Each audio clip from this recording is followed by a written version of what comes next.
In the quaint town of Tickworth, where cobblestone streets wound between Tudor-style houses, there stood a peculiar shop with a faded sign that read, Pendleton's Timepieces. The shop's window displayed an array of clocks, each one more intricate than the last, their gentle ticking a constant melody in the quiet street. 16-year-old Emma had passed by this shop every day on her way to school, always pausing to admire the beautiful timepieces. But today was different. Today she pushed open the heavy wooden door and stepped inside. The interior was dimly lit, with dust motes dancing in the shafts of sunlight that managed to penetrate the cluttered space. Clocks of every shape and size covered the walls and tables, their synchronized ticking creating a rhythmic symphony. "Can I help you, young lady?" a voice called out from the shadows. Emma turned to see an old man emerge from behind a towering grandfather clock. His white hair was wild and unkempt, and his glasses sat askew on his nose. "Mr. Pendleton?" Emma asked hesitantly. I was wondering if you might consider taking on an apprentice." The old clockmaker peered at her over his glasses. "An apprentice, you say? And what makes you think you'd be suitable for such a position?" Emma squared her shoulders. "I've always been fascinated by clocks, sir. I've read every book I could find on horology, and I've even tried my hand at repairing some old alarm clocks at home." Mr. Pendleton's bushy eyebrows rose slightly. "Is that so? Well then, let's see what you can do." He gestured to a workbench where a dismantled pocket watch lay in pieces. "If you can reassemble this within the hour, I might consider your proposal." Emma's heart raced as she sat down at the bench. She took a deep breath, calming her nerves, and began to work. Her nimble fingers moved with precision, placing each tiny gear and spring exactly where it belonged.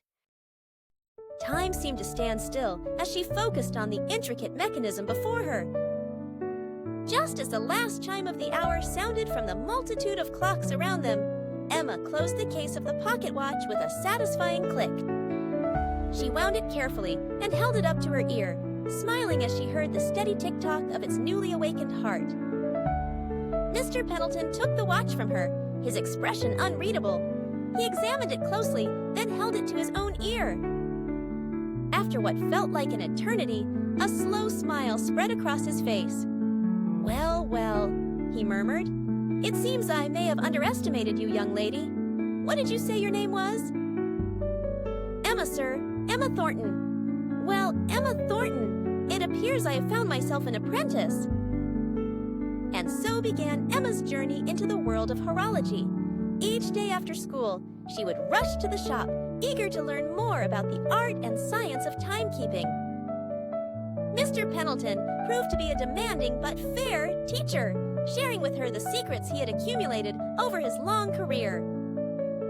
Months passed, and Emma's skills grew rapidly. She learned to repair not just pocket watches, but grandfather clocks, cuckoo clocks, and even the town's ancient clock tower. Her favorite project, however, was a mysterious clock that Mr. Pendleton kept hidden away in the back room. It was unlike any timepiece Emma had ever seen.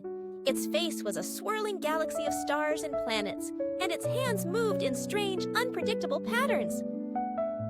Mr. Pendleton would often stand before it, muttering to himself and making minute adjustments. One day, as Emma was polishing the clock's crystal face, she noticed something odd. The clock seemed to be ticking backwards. "Mr. Pendleton," she called out, "I think there might be something wrong with this clock." The old clockmaker hurried over, his eyes wide with excitement. "No, my dear," he said, his voice trembling slightly. "It's working exactly as it should. You see, this is no ordinary clock. It's a time machine." Emma stared at him in disbelief. "A time machine? But that's impossible." Mr. Pendleton chuckled. "Impossible?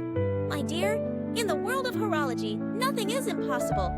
Time is fluid, ever-changing. We simply needed to find the right mechanism to navigate its currents.